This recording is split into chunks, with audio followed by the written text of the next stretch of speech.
Welcome. I think this is your first Discord that you've joined, and you've got your. Hi, it is. Thank you.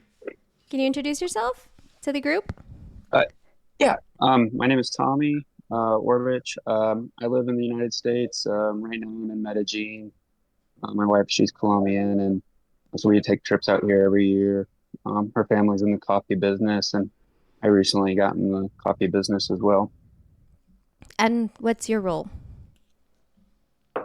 In the United States, I'm a roaster, but I'm very interested in the production side. Awesome. Well, welcome, and thanks for joining us. Thank you. This hmm is our monthly kind of regular hangout, and are we recording? Okay, so we'll be recording today's today's conversation, and I just like to, if you can, turn your video on if you have strong enough Wi-Fi. It's just nice to see your face. But if you want to join the conversation, it helps to turn on your video and kind of give me a shout, and we will. I can call on you for your comments. This is just a very loosely structured conversation. Usually, we get to chat about how harvest is going. We get to share whatever anybody's concerned about. If anybody has questions for me specifically, I'm kind of here. But I really wanted this to be much more of a discussion today, specifically around the statement that Panama put out. And I've talked a lot about this, so I don't necessarily want to be so much about my opinions. I really want to hear from everybody else. Yay! Get to see Victor too. Victor doesn't usually join. Good to see you, Victor.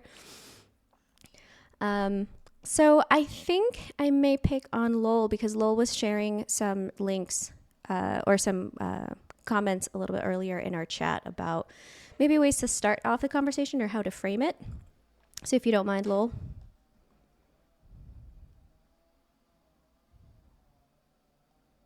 Had to find my mute button. I actually wrote it down, Lucia, because I feel like I talk way too much in office hours. Nonsense. I'm out in the middle of nowhere, and it's raining a lot, so I'm not moving around. So when I get on these office hours, it's like, ooh, people, let's talk. So I get a little wound up. No, But same. I, yeah, so that's why I wrote it out because I figured that way I would that would control my um, talking too much. Well, But I want to take advantage I that you mean, have a good signal. So go ahead and read it out for the people that can't see, especially for the replay. I think my first concern is where did I put it there? That the health risks of infused coffees. With that where the link that I got the Panama rules from was somebody called Coffeeologist or something, and in the comments below there was something about how the cup profiles were like detergent. So stuff like that. And then I've had friends comment that they tried a carbonic maceration and it made them sick. And so these are things that I've never heard about coffee. I've heard people say that too much acidity hurts their stomach or something like that. Recently, I heard that the reason people feel dehydrated from coffee is because of the mold. So these sort of things I worry about because it's hard enough to process and produce coffee. Can you imagine if you have to like that uh, uh, what is it, the health and safety inspectors need to come out and make sure you have three sinks on your farm before like because in California if you're in a roasting facility or something like that, the amount of regulation to have a facility is insane. And I just think to myself, if we're not careful, we're going to bring down that sort of issue on the coffee production side, which I'm all for being clean and those sort of things. But gosh, I just don't. I just worry that. And then the last thing I wrote there was that I saw something about Snapchill having a problem with the way they're canning, causing botulism.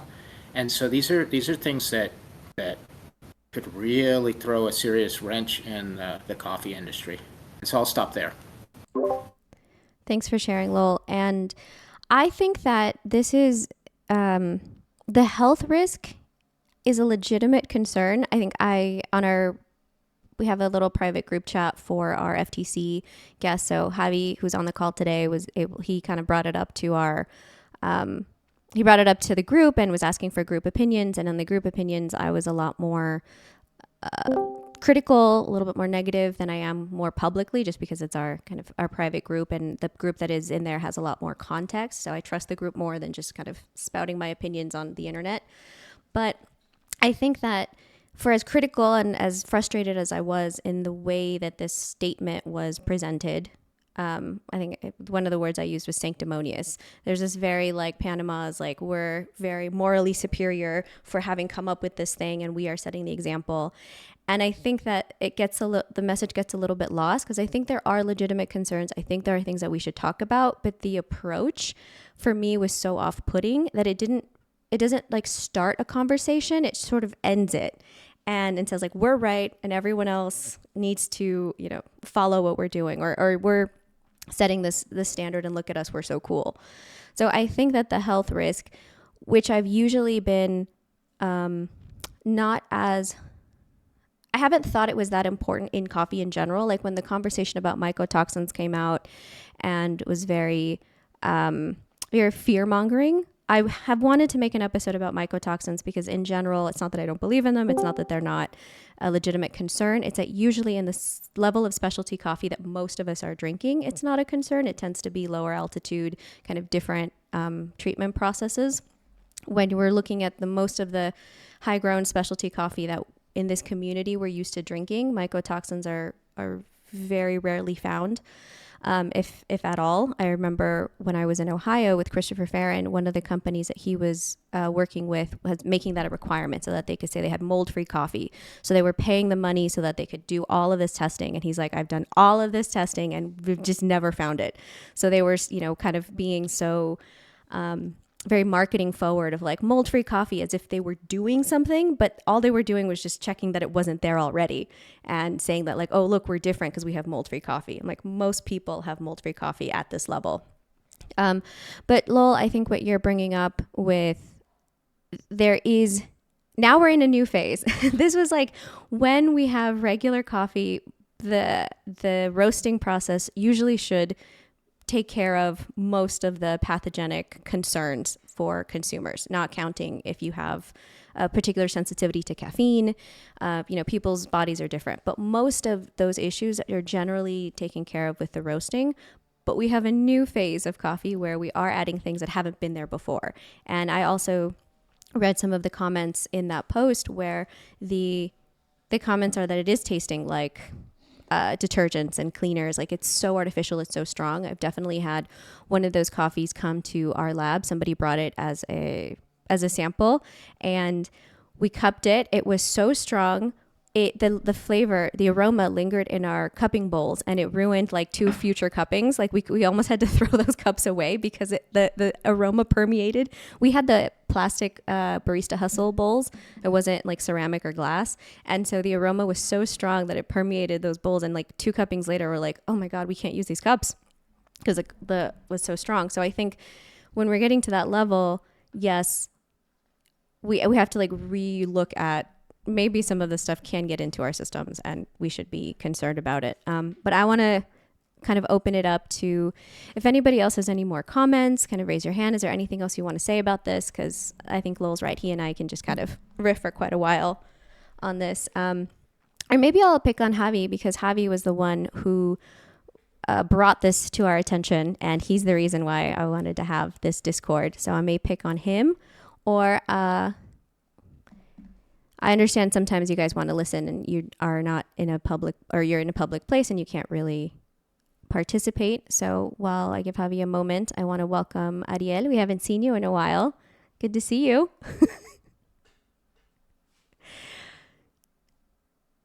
You're on mute. I know, technique frustration. Yes, hi. Today is a holiday here, so I was able to finally join. In Argentina, right? Yes. So why is this conversation interesting to you? Have you had any of this concern from your customers, or do you think it's mostly industry driven, or do you think customers are actually concerned? Like, do you get to interact with the people that come to the coffee shop? Yes, and I have to say, my feeling is that these coffees are being really good, accepted by the public, and really sought after. And I do not like them. I have to admit. To make my stand in this situation clear, so you can see the bias in my opinion, maybe. But um, what really interested me was all the fuss around this statement and people trying to prove their position, maybe with not in the best way or tools. I had one question, and that was, have you ever tried a co-fermented coffee that did not taste like the fruit they put in to co-ferment with? Yeah, I think Because this. that's something that's been said, and I think I can understand it theoretically, but in the cupping, I can easily say what was in the fermentation tank. Yeah, I would agree. I can't say that I've tasted a lot of these coffees. Maybe I would say maybe in my life, maybe 10 different coffees like this. So it's not a huge sample size, but I agree with you that for me, it feels really obvious. I'm never, in those instances, I've never been questioning. It's like, no, I'm pretty confident that something else happened in this coffee. So I think that was what was really interesting for the statement from Panama, was that it sounded like, or I didn't like the vibe that they were approaching of trickery, of, producers being deceitful on purpose and trying to get into these competitions, and that we have to be like very careful and monitor these coffees and label them separately. Because I think most coffee professionals, like you say, it's pretty obvious when you find these coffees. These are not subtle coffees. These are not trickery coffees. They're very specific categories. And I think most of us are smart enough to, or have enough experience to be like, I see you. That's something else has been added, co-fermented, infused, something to this coffee. So I'm not sure we need that kind of like labeling and regulation and to call them out. I think these coffees call themselves out. So I felt like that was a little bit extra in the point. And I agree with you, Ariel. When I've had them, I don't like those coffees. They're not my preference. But what I didn't like also is the vibe of, okay, we don't like them. We don't think they should exist. There's a little bit of an effort to like squash this type of creativity. And I think that that's where I get really uncomfortable, because it's like, I don't like them, so I don't drink them. It's not, I don't like them, so I hope nobody makes them, and I don't think they should exist, and they should be punished and looked as inferior coffees. Like you said, there's people that like them. A lot of consumers like them. They're very popular, right? On the other hand, they didn't say that they should be banned. They only asked for another category, which I think is fairly reasonable. Yes. We have different categories for washed and natural, which are pure styles of processing. So I don't think it would be so hard maybe to add another category, Yes, I agree. They should, like experiment or something like that. they are their own category. They should be their own category. But I still couldn't help that vibe that these coffees are The not vibe. as good. The vibe is like they're not pure. Yeah. And again, like this cheating kind of component. There's Javi. Javi, do you have something to say? Hello, everyone. How are you? Well, I don't know if I have a good audio or something, because it's been a little bit difficult today. Can you hear me? Okay. I think, I usually share my opinion about infused coffees through social media, especially on Instagram. And I'm not a fan of infused coffees or co-fermented coffees. That's my opinion, my personal opinion. But I don't think about infused coffees in a really purist or a really radical position. I'm just concerned about coffee appreciation, especially for when I'm talking or when I'm in contact with just normal or just random or just people that want to drink coffee. Okay, not the type of client that is expecting a really surprising or exotic cup. So the typical type of consumer or drinker I'm in contact with every day is just a normal person who wants to drink normal coffee, right?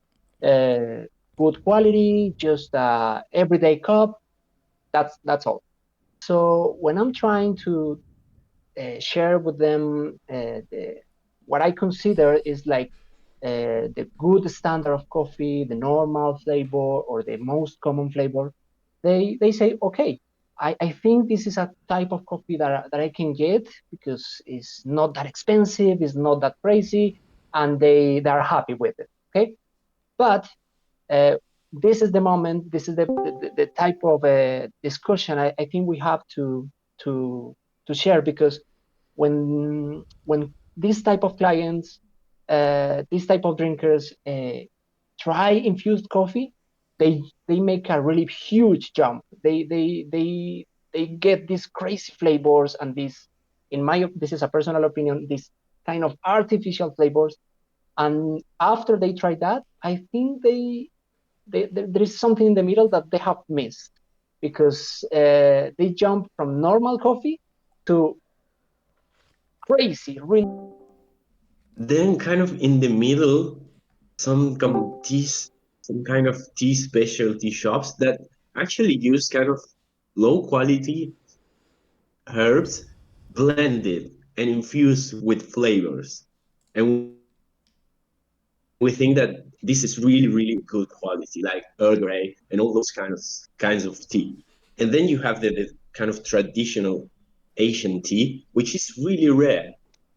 And I started thinking that if maybe this new product might open the play, so just saying like commercial coffee becomes a little bit more like infused coffees, and that becomes like the taste of coffee now. I think would be it has the potential to be revolutionary. I don't know if it's good or bad. Sorry, I missed a little bit of that conversation, but Ariel, I think the point is we can't put the genie back in the bottle.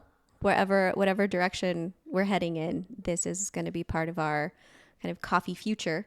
And I think that we should have better structure or better ways to talk about it that are more inclusive. I think that's been my frustration with the conversation, is that it's very absolute and it's about kind of drawing lines in the sand and being exclusive, and not so much about, like you say, this could open up a new category. This could create a whole new maybe demand. I think what's interesting is getting more people to like coffee, to drink coffee, like just opening up new markets. I think that's always great. More people drinking coffee, which is why I love decaf. I'm drinking a decaf right now because Honduras and Guatemala have a lot of rainy weather right now. So I know Lowell is experiencing what we're experiencing with the cold, and just we have this tropical storm. So it's been really cold, and I just want to drink like 5 coffees a day, and my little body can't handle it. And so I'm really grateful to have some decaf so that I can keep drinking coffee. I can be warmed, but there's a place for all of these things. Lowell, what is this about a Frappuccino? Customer demand is going to be an issue.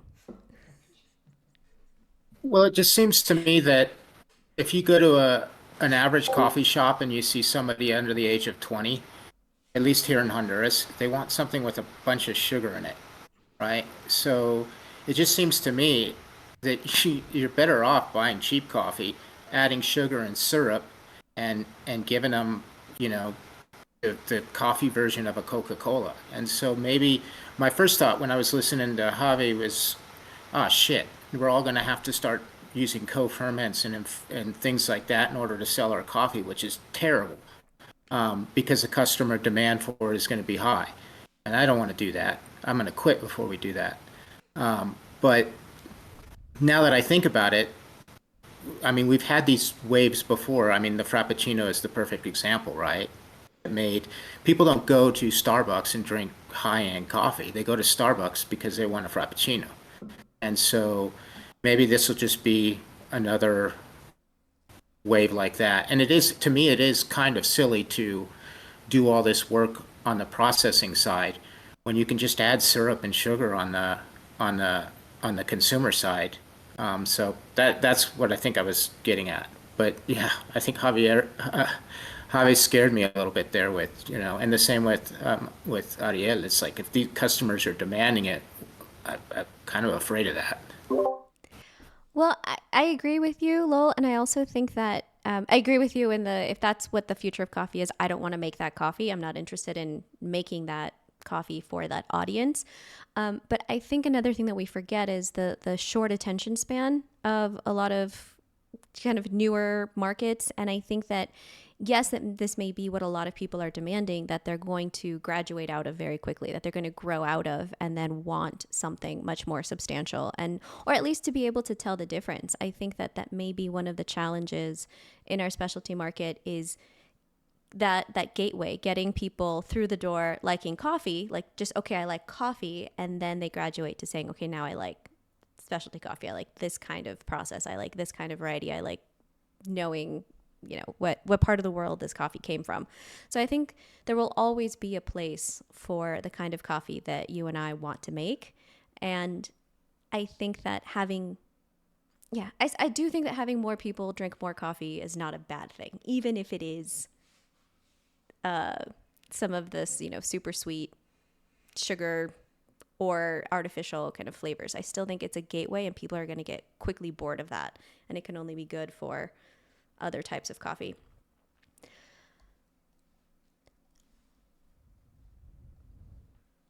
So any other comments about, Victor, what are you saying? What's the difference that producers can create it now versus, we've always had flavored coffees.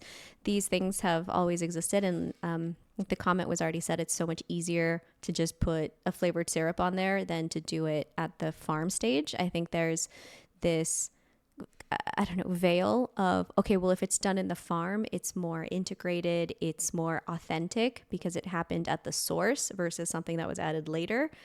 But it's something that I talk about on the podcast a lot. Like a lot of these things are arbitrary. We're just kind of drawing arbitrary lines of like what is natural and what is artificial. Okay, Alex has a comment. Hi, Alex. Good to see you. Welcome. Hey, Lucia. Good to see you guys. Sorry, I've been camera off and kind of pottering around the flat while listening. I just want to chime in a little bit on this. Really listening to everyone's comments is really interesting, and it's been interesting being in like the UK industry for 10 years now, and a year now buying and roasting for our own company. And also like since being a startup roastery director isn't a very well paid job, I've been working some barista shifts at a multi-roaster cafe for this last year. And so I've kind of seen a nexus point of like consumers, baristas, cafe owners, being a buyer, being offered some of these coffees. And I think for me, the key takeaway is not so much like the flavors, like these coffees have supplanted like the traditional gateway. You're bang on with that. Like it used to be like you have like an Ethiopian natural and that's like, oh my God, coffee can taste like this. Wow. Now it's not so much that, it's these coffees. Where my problem is, it's not necessarily the actual flavors you find in them, it's the intensity. That's what's changing. That's the one key thing I worry about is people come to expect that level of flavor intensity. Like you get these very clear flavors and they're very intense. Because my concern as a buyer is not necessarily like that this is happening, but it's the lack of transparency over when things are added. I think when we talked, there was a discussion about tea earlier. The thing is, like with the lower grade tea that's had a herbal infusion, that has to be declared as a food safety thing, and that's something I think it needs to come to this. And we'd have a bit of a shake up when eventually it does all sort of come crashing down. Like there is a food safety element to these additions that is just not being regarded because coffee has been seen as a very stable and food safe product. So when the same supply chain analysis hasn't been sort of foisted upon us.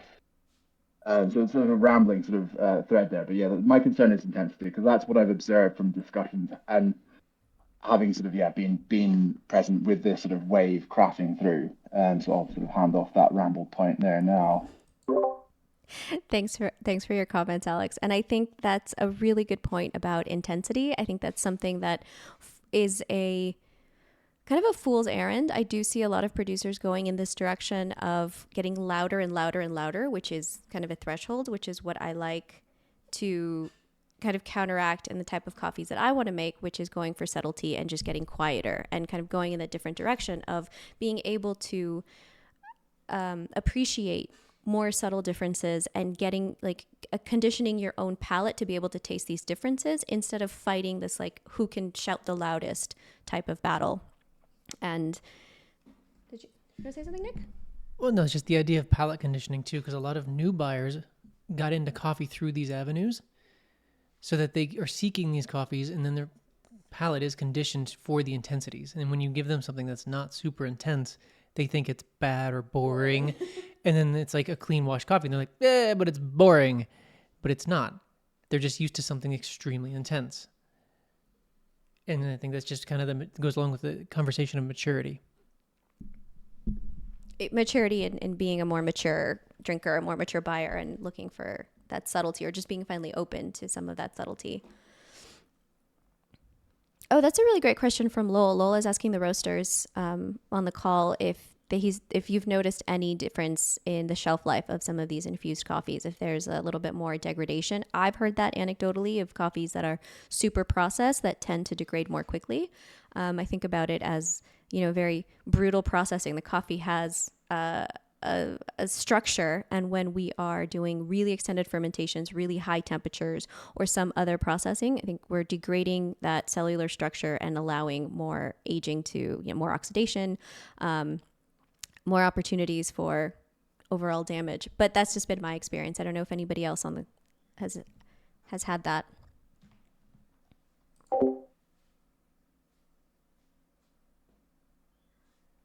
From what I've heard, problematically, is they're selling so fast that they're not often sitting around. That's an interesting point. So when I work with producers to improve something like drying practices, because how we dry coffee can really impact the shelf life and the longevity of the coffee, gentle drying, not really high temperatures, things like that. A lot of times I say, if it's not a problem, don't fix it. If you have a market that's really close and you haven't gotten any complaints about it, like, this may not be an avenue that we need to fix if your customer is really close, especially for producers that can sell their coffee within the market, maybe Colombian coffee that stays in Colombia, Mexican coffee that stays in Mexico. Some of these countries that have more of a consuming culture. I do still think it would be better if it's kind of low-hanging fruit. If we can make our coffee more shelf-stable, then you'll be more prepared to weather things like the pandemic when there are shipping delays and your coffee has to sit in a warehouse. So maybe it didn't need to last a long time, but now it does need to last a long time. I think that could be a reality. So I think it's never bad to have coffee that can last longer, but I think, it's really interesting to think about being sold out so quickly that you never get to find that challenge. I should actually clarify. I am just thinking about it a little bit further. Like these very modern, high technical intervention ones, like the sort of, you mentioned high temperatures, like the sort of thermal shock style, they're the ones that are flying out. And yes, definitely some of the more like longer fermentation, sort of embryo death style funky lots, those ones can occasionally sit around a bit. And yeah, definitely degradation with those. I've got some very faded ones of those in the past that have theoretically landed within 6 months to a year.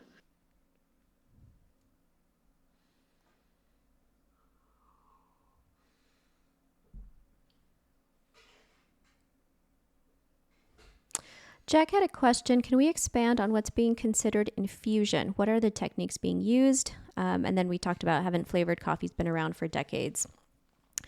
And what is the new thing? I think, Jack, the new thing is that producers are doing it. The new thing is that it's kind of gone further down the chain. But yes, we've enjoyed flavored coffees for a really long time. The techniques that I've heard is the one, I think the one that we're most familiar with is adding cinnamon to a tank, having that cinnamon flavor.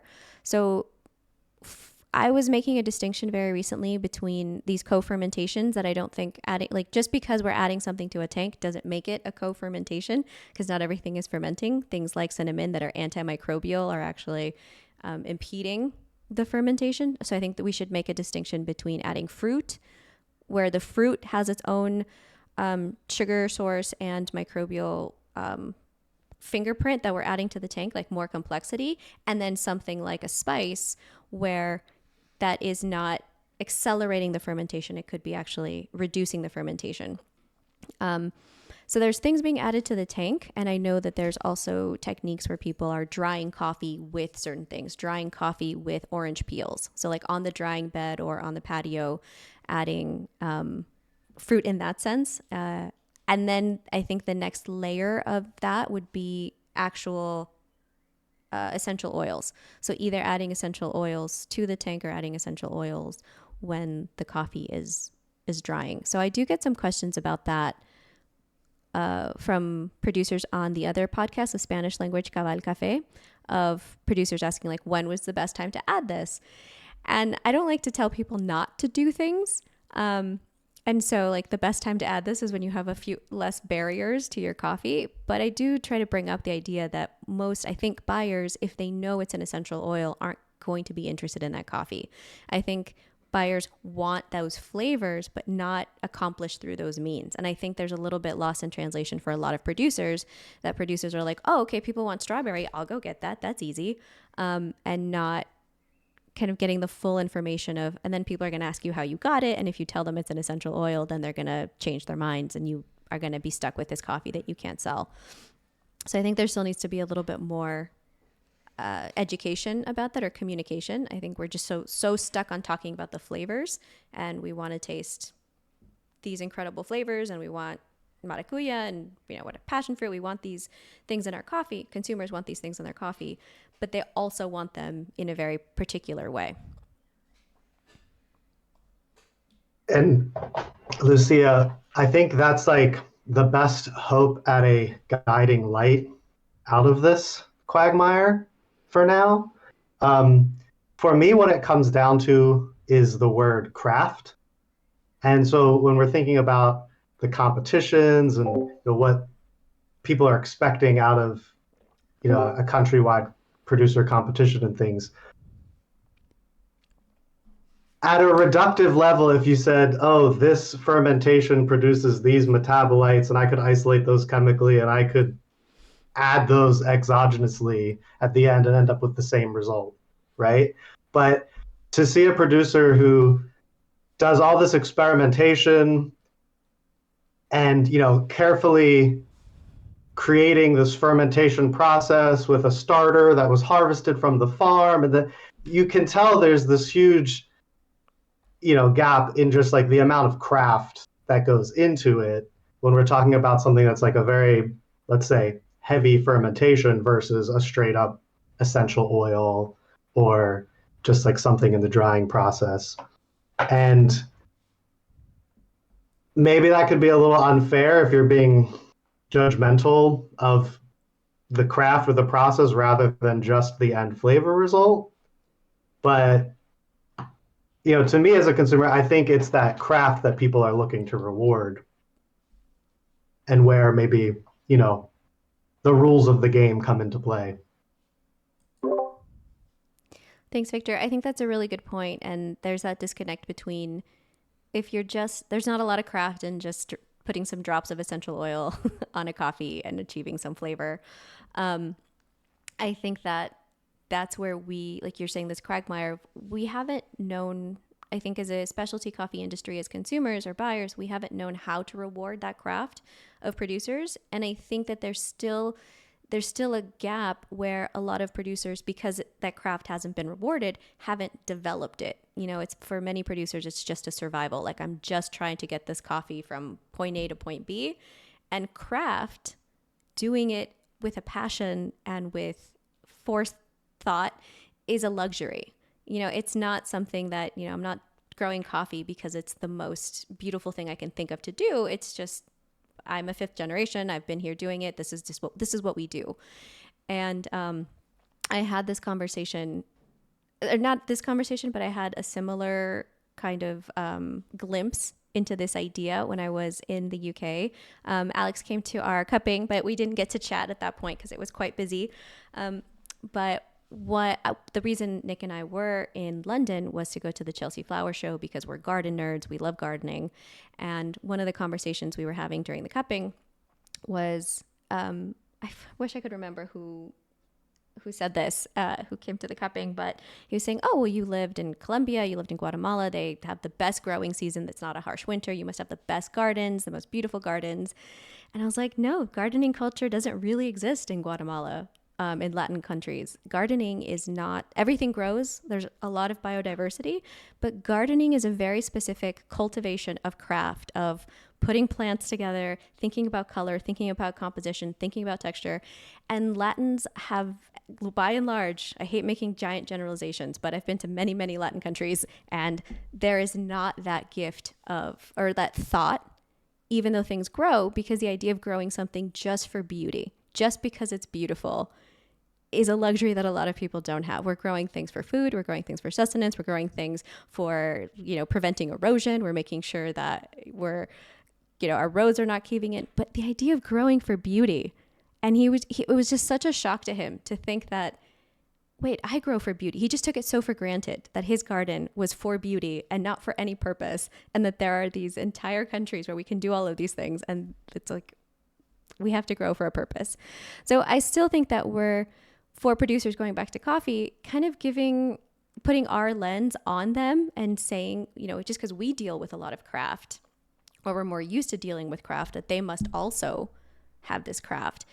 But for a lot of them, it's survival. And if being able to put a couple of drops of some strawberry essential oil and that gets them a new market, that is, I think, a legitimate turn, because we've created the situation where we're not rewarding that type of pathway. So I just think it's really, again, what my frustration with the Panama wording or the vibe was this idea of trickery and cheating and deceit, versus for a lot of people, it could just come from survival. And not getting the full message. I've heard that I could sell more coffee this way. I need to survive and sell coffee. I'm going to do this. There's not this malice of intent to trick somebody. It's just like, I heard this sells coffee. I'm not saying that everybody has noble intentions. Go ahead, Victor. The funny thing about that is, as Nick was pointing out, these come through very strong, right? Like there is a big difference between sort of this nuanced elegance that you get out of a carefully crafted fermentation versus you just apply some oils, right? Which are very one note. And so apparently their judging system worked perfectly fine, because those 4 coffees out of 180 were very quickly identified, right? So was it necessary? It was well, we're reiterating the rules of the contest and what we expect. And it had this, this pearl clutching tone that wasn't really necessary because the system was working. Now, of course, you got a contest, you got rules of the game, you want to reiterate those rules. I could understand being a bit offended that people would even try to not follow the rules. But yeah, maybe the sensitivity or the tone awareness of the phrasing ended up hiding or masking the rest of that message. Lucia, one of the things I wrote in the general comments was that this rings a lot like your last podcast, where the French had something to protect, and so they made their marketing to protect their product. And it seems to me like if you're a Panamanian producer and you can sell geisha for $1,600 a pound, you're going to want to protect that. And that seems to be what I'm seeing here, is they're trying to protect the specialness of what they have. 100%. Thank you for that comment, Lowell. Absolutely. This is very much what the French were doing in terms of saying, you know, we have terroir, we have the claim to the best coffee. Nobody else even try. Don't even bother because we've already got this on lockdown. And so it's very much a tool used to control the market. And obviously that's understandable. Of course, if you have something to protect, you're going to want to protect it or you're going to want to control it. That's human nature. I'm not that bothered by that line of reasoning. I'm bothered when it's then kind of masked or presented as caring about the industry, when it's presented as this noble effort instead of, no, this is like economic interest. That's very straightforward. And so for me, it's that transparency. I don't think it's a very transparent way to kind of talk about one's interests. I don't think we're going to change human nature. But it does bother me when it comes across as, yeah, that noble fighting the good fight to protect the purity of coffee. It must remind you that there are probably Panamanians that produce coffee that are not in the Boquete elite who probably wish they could be in the Boquete elite, and maybe that's what's going on, right? Yeah, absolutely. I think this is definitely about who doesn't get to participate and kind of setting those parameters. I'm looking at the chat too. Flint had a comment about, so something that's not quite in this conversation because we're talking more about fermentation and kind of drying and infused. Flint brings up barrel aged green coffee, where that's another form of just having a different process. I think that's kind of gone a little bit under the radar a little bit more. And one thing before the discussion goes a little bit further, I do want to make the distinction that we were talking about infused coffees or adulterated coffees, and we're talking about essential oils. And I think that when you're doing something like that or drying with citrus peels to get the citrusy scent in your coffee, I make a distinction between that as an infusion because it's a direct one-to-one translation. I'm putting strawberry essential oil to get a strawberry flavor in the coffee. Citrus to citrus, one-to-one, a direct translation. Whereas my concern is that because there's very little understanding, that a lot of times adding yeast, adding a different strain, adding lactobacillus, adding koji is seen as an infusion to a coffee and could be disqualified when if you're adding a strain, if you're adding microbes, they're still doing the work. There's still a transformation of the raw material. So we're transforming and we don't have a direct one-to-one translation. So I think that too often we're lumping all of these things together and adding a microbe strain to your tank.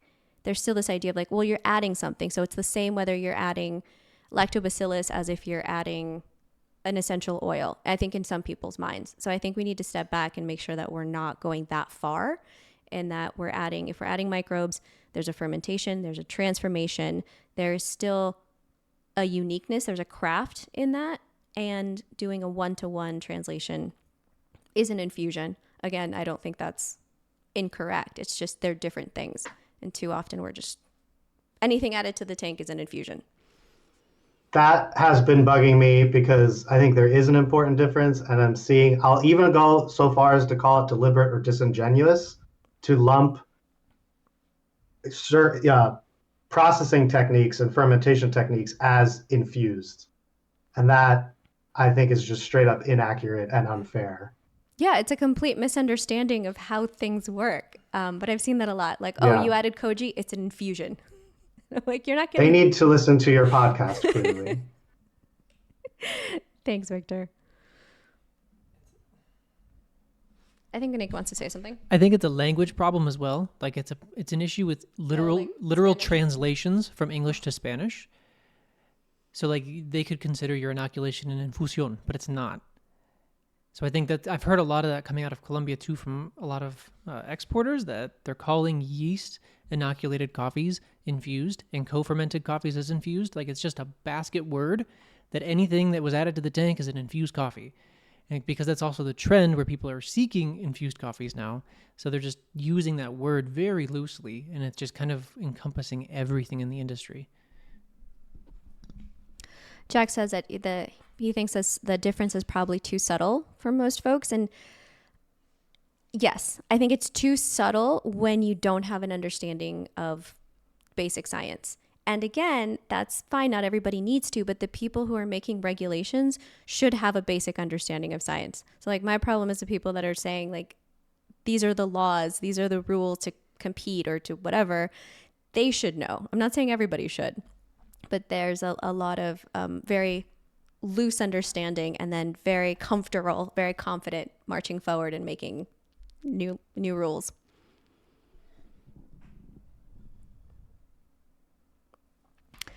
We have maybe just like another 10 minutes before our time is up together. So I don't know if there's any last minute comments that anybody wants to get in or anything else. I mean, obviously there's a lot to talk about and a lot to say about this, but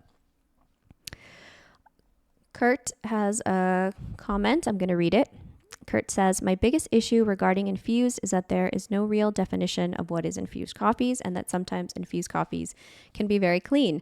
So I think that's another point. There's the mechanism of how this coffee is being treated, whether you're adding a microbe strain, whether you're adding fruit, whether you're adding an essential oil. And then also we're pairing that with the result. And so we've talked about how most of the ones that we've in this group have tried have had some sort of infusion or alteration taste very artificial.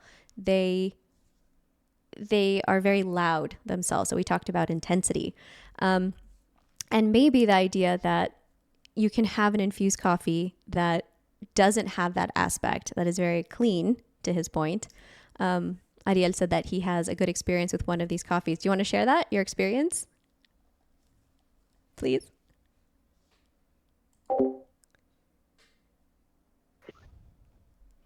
I mean, what I personally don't like is that even though they are very loud, they are really kind of monotone. For example, a blueberry fermented coffee tastes only like blueberries.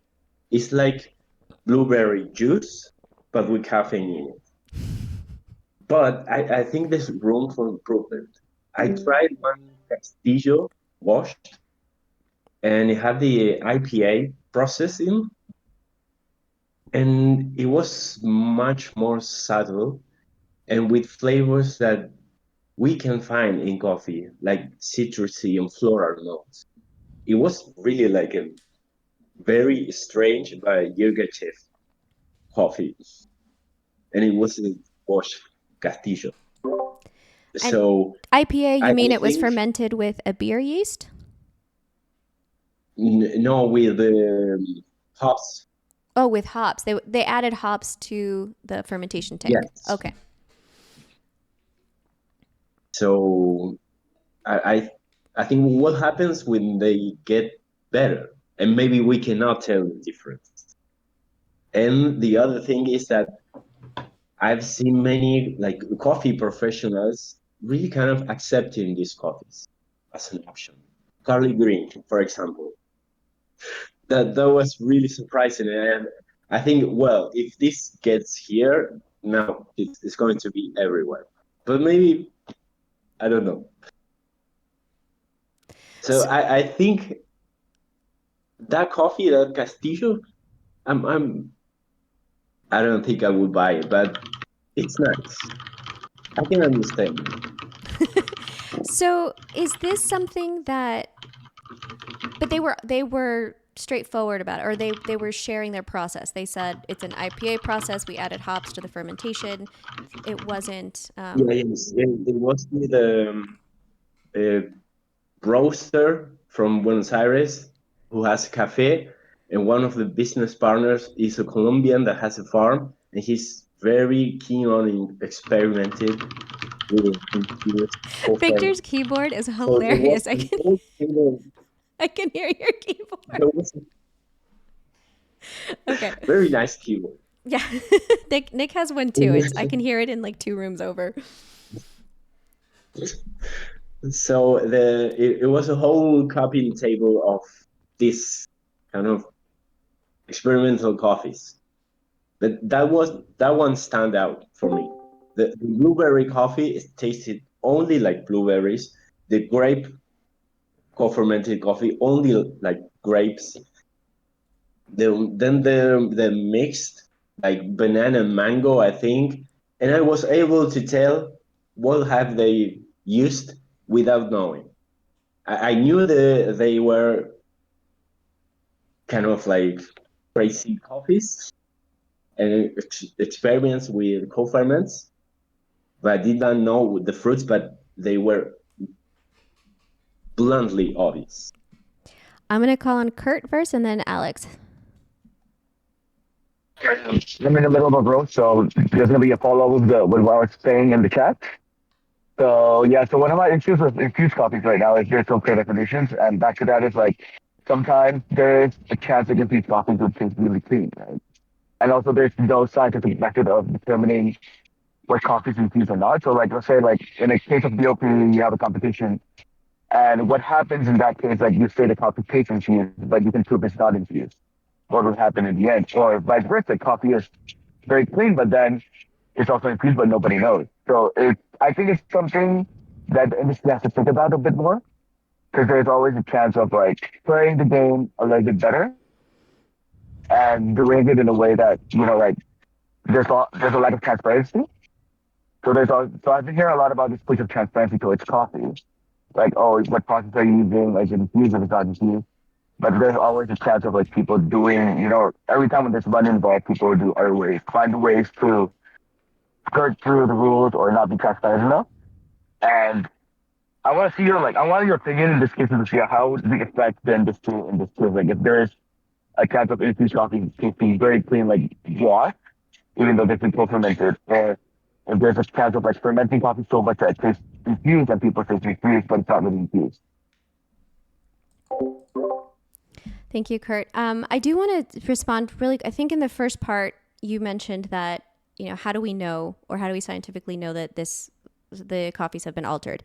And I think that is actually pretty easy. When you take the coffees and run them through gas chromatography, you can see that there are levels of certain compounds that do not exist in nature, that we're not used to. So we can see if a peach or a blueberry flavor is something that is at a level that exists in nature, that exists in coffee that we've observed before, or if it's something external. So it is pretty clear to know when a coffee has been messed with or has been altered, even if someone doesn't want to tell you how they actually process the coffee.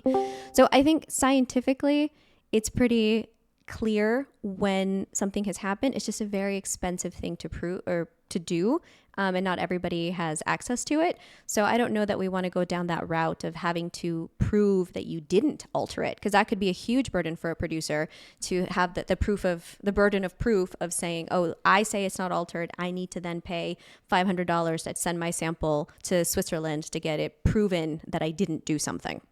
So I don't know if we want to go that route, but it is an easy thing to check.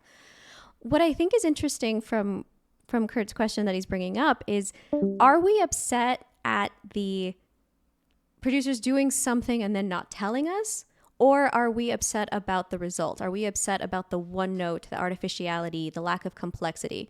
Because what he kind of presented was a scenario of doing a certain process to the coffee, altering it, and then having it taste like regular coffee. Are we mad about that? Are we mad if the coffee just tastes like what we're used to it tasting like? One example I can think of is kind of like there's a trend in beauty, which is no makeup. So wearing a lot of makeup to look like you're not wearing any makeup.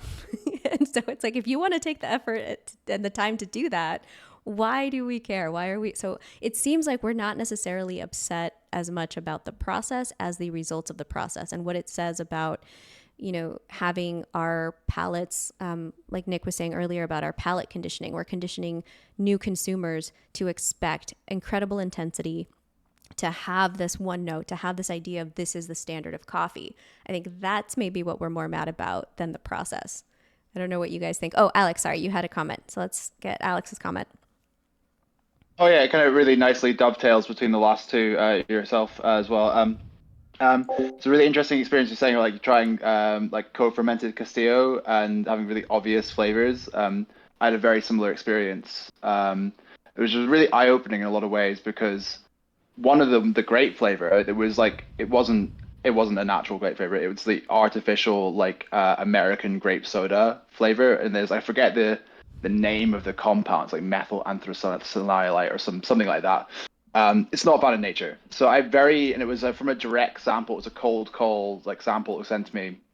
So I very gently, politely like emailed the producer, and it was just like I asked like, hey, what's up with that? Like, and they admitted, and like the coffees were sent as like standard like I say standard like co-ferment processing, as in like this is all achieved via fermentation, the sugars in the tanks, the fruits being present, but with a bit of prodding, it was like, oh, but we also add the artificial flavoring. This is a thing we've done. But it's not advertised. But the thing about those coffees were that yes, they very clearly tasted of the stuff that was added to them, but you could tell that the green was it was like an 83-point wash underneath it. Like the other parts of the coffee were not present. The co-ferment was just the addition was just so linear. So maybe think about a couple of things, which is that okay, so we all know there's a few bigger names out there that like have fingers pointed, for example, right? And whether they do or not, it's sort of immaterial to this. What I realized from this is that even if stuff's added to it, it doesn't resolve.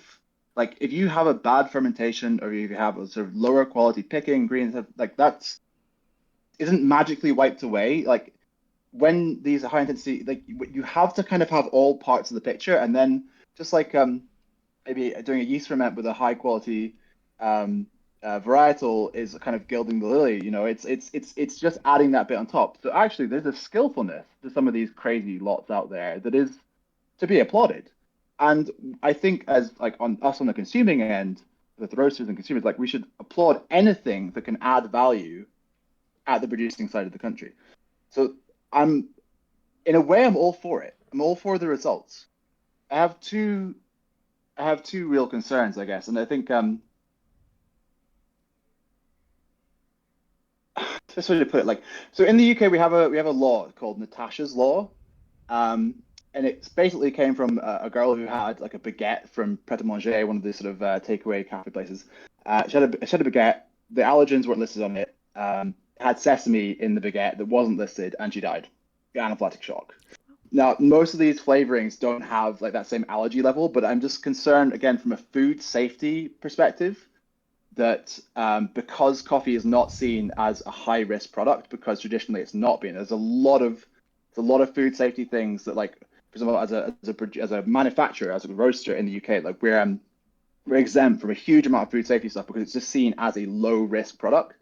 And when you start having upstream additives added to it that aren't declared as part of the ingredient chain, like that's, from my perspective, is very problematic. I just like, you don't actually know what you are serving to your customers.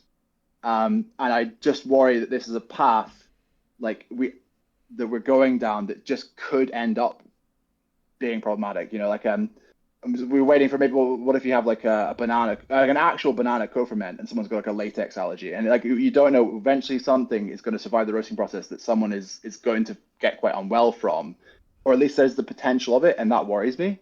And the other thing was on GCMS was for those, whether I almost come on the side of like those who have their fingers pointed at them, like, well, they probably are legit in what they're doing, because all it would take is 1 or 2 GCMS results for the whole thing to come undone. Yeah, just been I don't know. That's my thoughts on that.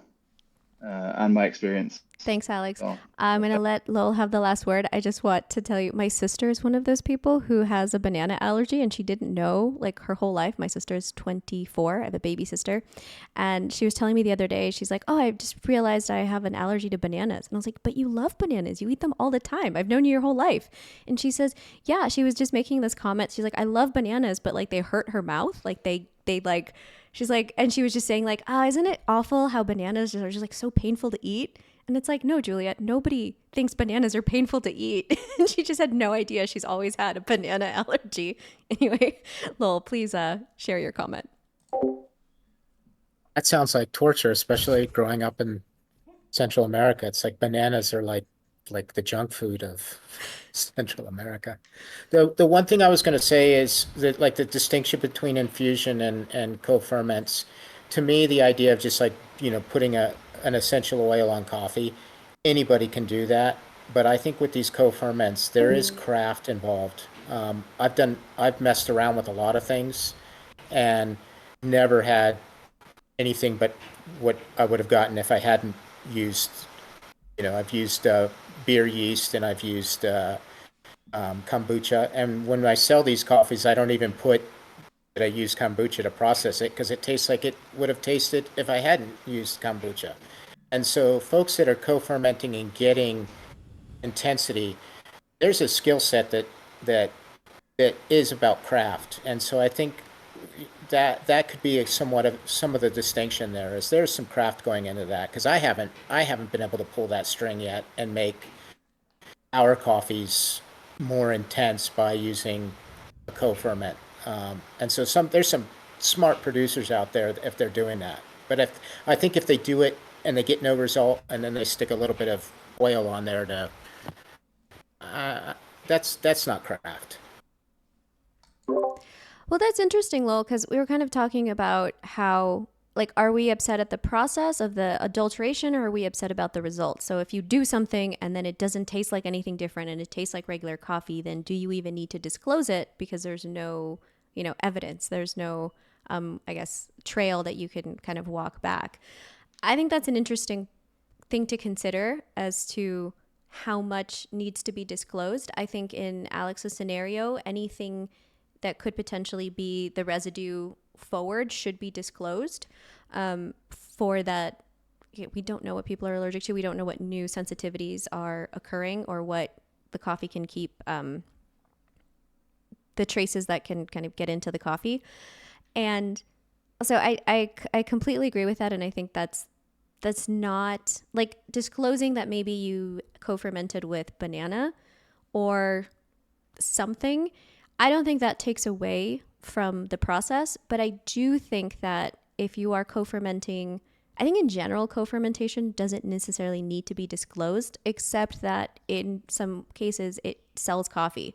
So just by saying you did something and being able to put that on the label, you have access to a new market, because it stands out because you did a co-fermentation with strawberries. So it's kind of like, each producer's choice to say, will this help me sell more, or will it help or detract? Will it sell less if I say that something happened to this coffee that's not, it's just like rotting in a pile and we dried it and now it's in your cup.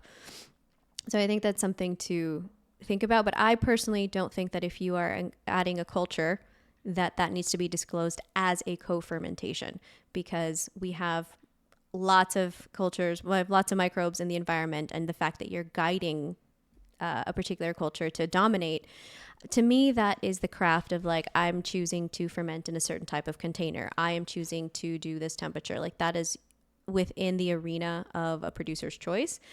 And that doesn't need to be disclosed as an infusion. Definitely it's not an infusion.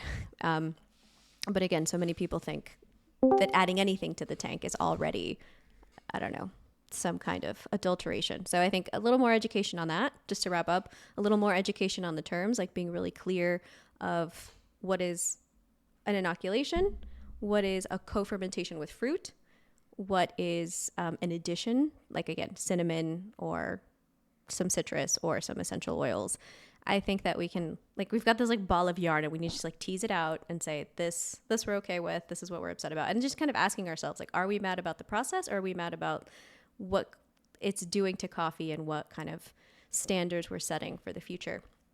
Anyway, you guys, this is so interesting. We went over time. I want to be respectful of all of your time.